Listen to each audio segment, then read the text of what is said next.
2024 সালের জুলাই এবং অগস্টে ঘটে যাওয়া ঘটনাকে 2025 সালে এসে জুলাই ঘোষণা হিসেবে উল্লেখ করে সংবিধানে অন্তর্ভুক্ত করার জন্য যে প্রস্তাব করা হয়েছে তা কি আদৌ সম্ভব?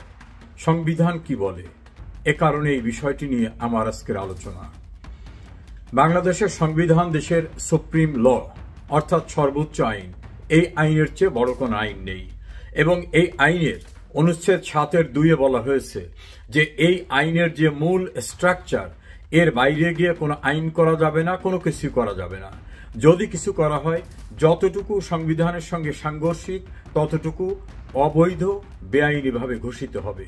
এবং এই সংবিধানেরই 7(a) অনুচ্ছেদে বলা হয়েছে যে সংবিধানের বিধিবিধান উপেক্ষা করা বা বিধিবিধানের প্রতি মানুষের ঘৃণা সৃষ্টি করা অথবা তার পরিপন্থী অন্য কোনো কিছু বেআইনিভাবে করার চেষ্টা করা হলে সেটাকে রাষ্ট্রদ্রোহিতার অপরাধ হিসাবে গণ্য করা হবে এবং রাষ্ট্রদ্রোহিতার অপরাধে কি দণ্ড হতে পারে সেটা উল্লেখ করা রয়েছে। আমরা সেই আঙ্গিকে যদি আলোচনা করি, জুলাই আগস্টে গণতান্ত্রিকভাবে নির্বাচিত একটি সরকারের বিরুদ্ধে একটি আন্দোলন হয়। সেই আন্দোলনের ভিত্তিটা কি ছিল? সেটাকে বিপ্লব বলা আদৌ যাবে কিনা? আন্দোলনকারীদের দাবি ছিল কোনো কোঠা প্রথা থাকতে পারবে না। যে সময় আন্দোলনটা করা হয় সেই সময় কিন্তু আদৌ কোনো কোঠা ছিল না। অর্থাৎ 2018 সালে প্রধানমন্ত্রী শেখ হাসিনা কোঠা পদ্ধতিকে বিলুপ করে দেন। তাহলে সরকার এই যারা আন্দোলনরত তাদের যে চাওয়া, সেই চাওয়াটাকে পূরণ করেছিলেন 2018 সালে। পরবর্তীতে একটি মামলা হয় হাইকোর্টে। সেই মামলার বিষয়টায় সরকারের ডাইরেক্ট কিছু করার ছিল না, বরং সরকারের পক্ষ থেকে হাইকোর্টে নিবেদন করা হয় যে এই সিদ্ধান্তটি সরকার নিয়েছে, এটা নীতিগত সিদ্ধান্ত, এই নীতিগত সিদ্ধান্তে হাইকোর্ট হস্তক্ষেপ করতে পারে না। অর্থাৎ কোঠা থাকবে না, এই যে সরকারি সিদ্ধান্ত, সেই সিদ্ধান্ত যাতে বহাল থাকে সেজন্য আদালতের কাছেও সরকার পক্ষের নিবেদন ছিল। তার ধারাবাহিকতায় বিভিন্ন রকম ঘটনা প্রবাহ সৃষ্টি করে পরিকল্পিতভাবে সরকারের পতনের জন্য এক দফা দাবি উপস্থাপন করা হয়। ইতোমধ্যে এই অযৌক্তিক দাবি, অযৌক্তিক এই কারণে বলছি যে যখন বলা হচ্ছে কোঠা বাতিল করতে হবে, তখন তো শেখ হাসিনার কাছে কোঠা ছিল না, প্রধানমন্ত্রীর কাছে আদৌ কোনো কোঠা ছিল না। বিষয়টা ছিল আদালতের বিচারাধীন। তা আদালতেও শেখ হাসিনার পক্ষ থেকে বলা হয়েছে সরকার কোঠা থাকুক, এটা চায় না। তাহলে সরকারের বিরুদ্ধে অভিযোগের জায়গাটা কোথায়? তারপর সরকারের বিরুদ্ধে আন্দোলন করে এক দফা সরকারকে ক্ষমতাচ্যুত করতে হবে। এই প্রসঙ্গে শেখ হাসিনা প্রধানমন্ত্রী হিসাবে বারবার বলেছিলেন যে তাদের দাবি আদৌ কোটার বিষয় না। তারা জামাত, বিএনপি, শিবির নেপথ্যে থেকে তাদের টার্গেট হলো সরকারের পতন ঘটানো। অন্যথায় কোটা আমার হাতে নাই, আর আমি কোটার পক্ষে কখনো না। আমি সিদ্ধান্তই দিয়ে দিয়েছি যে কোটা থাকবে না, তারপর কেন আমার বিরুদ্ধে আন্দোলন? এই জাতীয় প্রক্রিয়ায় আন্দোলনের মধ্য থেকে শেখ হাসিনা সরকারকে ক্ষমতার থেকে সরিয়ে দিয়ে অনির্বাচিত একজন ব্যক্তিকে ক্ষমতায় বসানো হলো একটি গোষ্ঠীর স্বার্থে। পরবর্তীতে দেখা গেল যে শেখ হাসিনা যে আশঙ্কা করেছিলেন সেই আশঙ্কাই যথার্থ। অর্থাৎ ক্ষমতায় যিনি মূল ব্যক্তি বসলেন, ডক্টর মোহাম্মদ ইউনূস, তিনি প্রেসিডেন্ট বিল ক্লিন্টনের যে একটা চ্যারিটি অর্গানাইজেশন ক্লিন্টন ফাউন্ডেশন, সেখানে গিয়ে তিনি বললেন যে এটা হঠাৎ করে বাংলাদেশে কিছু ঘটে নাই, মেটিকুলাস ডিজাইন করে, অর্থাৎ সুপরিকল্পিতভাবে দীর্ঘদিনের চেষ্টায় এই ঘটনা ঘটানো হয়েছে এবং তার পক্ষে যারা কাজ করেছে তার ভিতরে একজনাকে মাস্টার মাইন্ড এবং অন্যদেরকে সামনের সারির নেতা হিসাবে তিনি সেই মঞ্চে পরিচয় করিয়ে দিলেন। তার কিছুদিন পর আমরা দেখলাম যে আন্দোলনে নেতৃত্ব দানকারী ব্যক্তিরা একে একে সবাই নিজের জায়গা পরিষ্কার করছেন। যারা নেতৃত্ব দিয়েছেন তাদেরকে সমন্বয়ক বলা হতো। তারা বলছেন আমরাই পুলিশকে হত্যা করেছি। কেউ কেউ বলেছেন যে এই টেলিভিশন ভবনে আমি আগুন দিয়েছি। কেউ কেউ বলছেন, পাবনার এক নেতা বলছেন যে পুলিশকে আমরা হত্যা না করলে এই আন্দোলন বেগবান হতো না। এই সমন্বয়কদের দুই নেতা আসিফ মাহমুদ সজীব ভুঁইয়া এবং নাহিদ ইসলাম, তারা তো বললেনই 5 তারিখে যদি সরকারের পতন ঘটাতে না পারতাম তাহলে আমরা অস্ত্র হাতে তুলে নিতাম। এবং তাদেরই আর এক নেতা মাসুদ এবং আরো কয়েকজনে টেলিভিশনে বিভিন্ন সাক্ষাৎকারে বললেন যে আমরা যদি নিয়ম মানতাম তাহলে পুলিশকে মারতে পারতাম না, পদ্মা সেতু, মেট্রো রেল, টেলিভিশনে আগুন দিতে পারতাম না, তাহলে আন্দোলন এত বেগবান হতো না। সেই জন্য আমরা পুলিশকে হত্যা করা সহ অন্যান্য কর্মকাণ্ড করেছি। তাদের ভিতর কেউ কেউ তো বললেন যে এটা হঠাৎ করে কোনো কিছু না, আমরা একটা ম্যাচে থাকতাম, সেখানে আমাদের দীর্ঘ 15-16 বছরের পরিকল্পনা ছিল এই সরকারকে কিভাবে উচ্ছেদ করা যাবে। শেখ হাসিনার যে আশঙ্কাটা ছিল, যেটা জামাত শিবির করছে, তারা সুপরিকল্পিতভাবে অনেকেই কিন্তু ডাকসুর সাবেক ভিপি নূরের দলের ভিতরে আশ্রয় নিয়েছিল। কেউ কেউ আশ্রয় নিয়েছিল আওয়ামী লীগের ছাত্র সংগঠন ছাত্রলীগের ভিতরে। তারা মাথায় হেলমেট পরে বিভিন্ন জায়গায় গিয়ে অত্যাচার করত, মারধর করত, এবং বদনামটা ছাত্রলীগের উপর আসলো যে ছাত্রলীগের হেলমেট বাহিনী এভাবে নির্যাতন চালাচ্ছে। পরবর্তীতে তারা আলাদাভাবে নিজেদের স্বরূপ উন্মোচন করে বললেন যে আমরা ছাত্র শিবির, আমরা কৌশলের কারণে ছাত্রলীগের ভিতর ছিলাম এবং আমরাই বিভিন্ন জায়গায় টর্চার করতাম, আমরাই হেলমেট পরে চলতাম, না হলে আমাদের অনেকে চিনে ফেলবে। তাহলে সামগ্রিক বিষয়টাকে যদি আমরা পর্যালোচনা করি, তাহলে দেখা যাবে যে এটা কোনো আন্দোলন ছিল না ন্যায়সঙ্গত কারণের, এটা ছিল ডিসগাইজে সরকার পতনের আন্দোলন। জামাত ইসলামের নায়েবে আমির ডক্টর আব্দুল্লাহ মোহাম্মদ তাহের, তিনি একজন বিএনপি নেতার কাছে ইন্টারভিউ দিয়ে বলেছেন কারাগারে থাকা অবস্থায় যে এনসিপি প্রধান যে নাহিদ ইসলাম, সে তাদেরই ছেলে, তারাই তাকে গ্রোন আপ করছে। একইভাবে এনসিপির অনেক নেতারা বের হয়ে গিয়ে তারা বললেন যে না, আমরা মূলত ছাত্রলীগ করি। একইভাবে ভিপি নূরের দলের ভিতর থাকা ব্যক্তিরাও বেরিয়ে গিয়ে বললেন যে আমরা নূরের দলের সঙ্গে নাই। ছাত্রলীগের ভিতর থাকা হেলমেট বাহিনী বের হয়ে গিয়ে বললেন আমরা আসলে ছাত্র শিবির ছিলাম। একদিকে তাদের স্বীকারোক্তি বিভিন্ন টেলিভিশন এবং গণমাধ্যমে, অন্যদিকে জামাতের নায়েবে আমির আব্দুল্লাহ তাহেরের বক্তব্য। এর পাশাপাশি এই সুবিধাভোগীদের প্রধান ব্যক্তি ডক্টর মোহাম্মদ ইউনূস, তিনি যখন ক্লিনটন ফাউন্ডেশনে গিয়ে পরিষ্কারভাবে বললেন হঠাৎ করে কিছু ঘটেনি, মেটিকুলাস ডিজাইন করে এগুলো ঘটানো হচ্ছে, যেটা শেখ হাসিনা বলতেন যে ডক্টর ইউনূস ক্ষমতায় আসার জন্য এগুলো ঘটিয়েছে এবং ঘটাচ্ছে। তখন অনেকে বিশ্বাস না করলেও বাস্তবতা পরবর্তীতে প্রমাণিত হয়। এখন আসি সাংবিধানিক জায়গায়। আমাদের সংবিধানের 7-এর 2 অনুচ্ছেদে বলা হয়েছে সংবিধানের পরিপন্থী কোনো কিছুকে আইনে পরিণত করা যাবে না। তাহলে এই যে জুলাই ঘোষণা যে করলেন যে সংবিধানের তফসিলে অন্তর্ভুক্ত করবেন, আদৌ 4র্থ তফসিলে এটা অন্তর্ভুক্ত করার সুযোগ আছে কিনা? না, এটা নেই।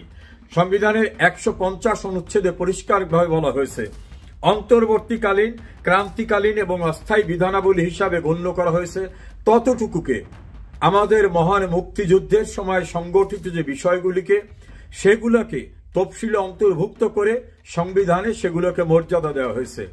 এটা ফান্ডামেন্টাল স্ট্রাকচার কনস্টিটিউশনের। তো এই ফান্ডামেন্টাল স্ট্রাকচার যেখানে আছে only for the period of liberation war, মহান মুক্তিযুদ্ধের সময় ঘটিয়ে যাওয়া ঘটনাগুলোকে প্রোটেকশন দেওয়া হয়েছে। সেই নিরাপত্তা যে ঘটনাকে দেওয়া হয়েছে তার সঙ্গে তুলনা করে জুলাইয়ের ঘটনাকে সম্পৃক্ত করে এখানে দেওয়ার কোনো সুযোগ নাই। যদি দেওয়া হয় সেটা সম্পূর্ণরূপে অবৈধ হবে, সংবিধানের অংশে পরিণত হবে না। যেমনভাবে 1979 সালের 9 এপ্রিল জাতীয় সংসদে ইনডেমনিটি অর্ডিন্যান্সকে আইনে পরিণত করে সামরিক শাসক জিয়াউর রহমানের কৃতকর্ম, অর্থাৎ 1975 সালের 16ই আগস্ট থেকে শুরু করে 1989 সালের 6 এপ্রিল পর্যন্ত অবৈধ ক্ষমতা দখলকারী জেনারেল জিয়াউর রহমানের কৃত সকল কর্ম এবং ওই কর্মের সঙ্গে যারা জড়িত ছিলেন তাদের সকলকে দায়মুক্তি দিয়ে যে আইন করা হয়েছিল সেটা পরিচিত সংবিধানের 5ম সংশোধনী নামে। একইভাবে জেনারেল এরশাদ ক্ষমতা দখল করার পরে তিনি তার কৃতকর্মকে বৈধতা দেবার জন্য যে সংসদে একটা আইন পাশ করেন, যেটা পরিচিত ছিল সংবিধানের 7ম সংশোধনী হিসাবে। এই দুইটাই সর্বোচ্চ আদালতে যখন আইনি লড়াইয়ের মুখোমুখি হয়, তখন আমাদের সর্বোচ্চ আদালত বলছে এটা কোনোভাবেই বৈধ না। যিনি ইউজার বা যার এই ক্ষমতা দখল করার, গ্রহণ করার এখতিয়ার ছিল না আইনসঙ্গতভাবে, তিনি গ্রহণ করে দীর্ঘদিন পরিচালনা করার পরে সেটাকে বৈধতা দেবার চেষ্টা যদি করেন, কোনোভাবে এটা বৈধতা না, বরং তাদের কৃতকর্ম উচ্চতর রাষ্ট্রদ্রোহিতার অপরাধ, চর দখল, আইন ভঙ্গ করা এবং ফৌজদারি অপরাধ।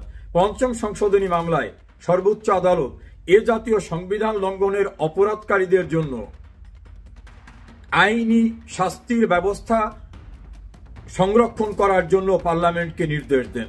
তার আলোকেই কিন্তু সংবিধানের 7 অনুচ্ছেদ সংযুক্ত হয়। অর্থাৎ সাংবিধানিক বিধিবিধানকে বেআইনিভাবে লঙ্ঘন করা, মানুষের প্রতি অনাস্থা সৃষ্টি করা, কোনোভাবে ষড়যন্ত্র করা, অনুসমর্থন করা, সমর্থন করা, এ জাতীয় কিছু ঘটানো হলে সেটা রাষ্ট্রদ্রোহিত হবে।